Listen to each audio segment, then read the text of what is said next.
അതെ, ബീഫ് അച്ചാറ് ഞാൻ റെഡിയാക്കി. ചൂരയും കൂടെ വാങ്ങിച്ചെന്ന ചൂരച്ചാറ് ഉണ്ടാക്കി വെക്കാൻ ഞാൻ. എന്തിന്? അവന് പോവാൻ നേരത്ത് കൊണ്ടുപോകാൻ വേണ്ടി. ഉണ്ട അവൻ പോണില്ലാന്ന് തന്നെയാടാ. ഇപ്പം ഭയങ്കര തലവേദന അമ്മ, പിന്നീട് പോവാന്ന് തീരുമാനിച്ചു. ഈശ്വര, ഞാൻ ഉണ്ടാക്കിയ ബീഫ് അച്ചാറ് വെറുതെ ആയല്ലോ. അതൊക്കെ ഞാൻ എപ്പോഴേ തീർത്ത്. ഇവൻ പോവില്ലെന്ന് എനിക്ക് നേരത്തെ അറിയായിരുന്നല്ല.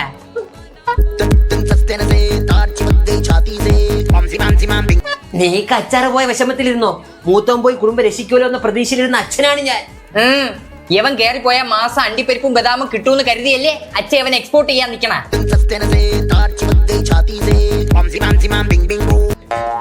ഓഹോ, കുടുംബരക്ഷയുടെ കൂട്ടത്തില് അച്ഛന് ഗൾഫിൽ നിന്ന് കിട്ടുന്ന 2 അണ്ടിപ്പരിപ്പ് കഴിക്കാൻ മോഹം.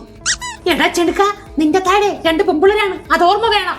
അതപ്പാ അല്ല, സീരിയലിലെ ഈ സിറ്റുവേഷന് വരുമ്പോ ഇടയിലോ ഇടാറ്, അതാണ് ഞാൻ പറഞ്ഞ. അത് ഉത്തരവാദിത്തം വേണോ നിനക്ക്?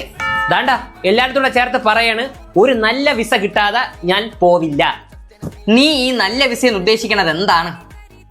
നല്ല വിസ എന്ന് പറയുമ്പം കാണാൻ കൊള്ളാവുന്ന ബ്യൂട്ടിഫുൾ വിസ.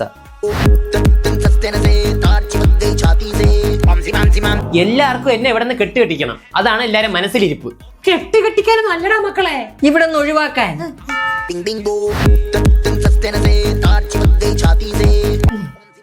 ഓ അങ്ങനെയാണല്ലേ, എങ്കിൽ ഞാൻ പോണ്. എവിടെ പ്രഭാകരൻ കൊണ്ടുവന്ന വിസയിൽ ഗൾഫിൽ കയറി പോവാൻ പോണാ? പിള്ളേരുടെ ക്രിക്കറ്റ് കളിക്കാൻ സമയമായി, അതിന് പോണു. അവനൊക്കെ എങ്ങനെ ജീവിക്കുവോ എന്തോ. അല്ല, നീ എങ്ങനെ ജീവിക്കാൻ പോണു? നിങ്ങളെ പണിക്ക് വിട്ടിട്ടാണെങ്കിലും ഞാൻ ജീവിക്കും.